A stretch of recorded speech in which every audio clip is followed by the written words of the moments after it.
Paano po ba malalaman kung ang mga ngaral ay sa Diyos o hindi? Kaya ba ang tanong ko? Sige, buksan natin.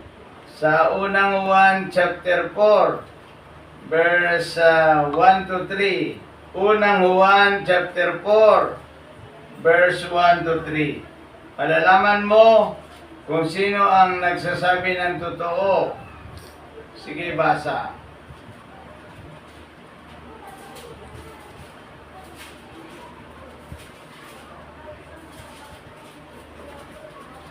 Unang Juan, chapter 3, verse 4. Chapter 4, verse 1 to 3. Unang Juan, chapter 4, verse 1 to 3. Mga minamahal, huwag ninyong paniwalaan ang bawat nagsasabing nasa kanila ang espiritu.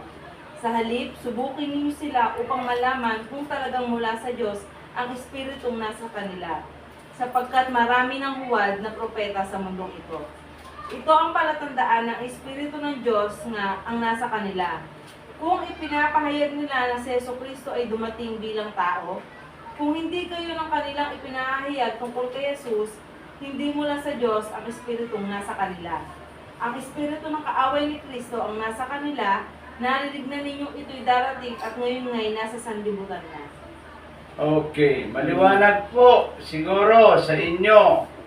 Sabi niya dito sa verse 2 ng chapter 4 ng unang Juan, ito ang palatandaan kung sino ang kinaroroonan ng Espiritu ng Diyos. Kung sino yung totoo na kinaroroonan ng Espiritu ng Diyos. Sabi dito, ang nagpapahayag na si Jesucristo ay Diyos na naging tao.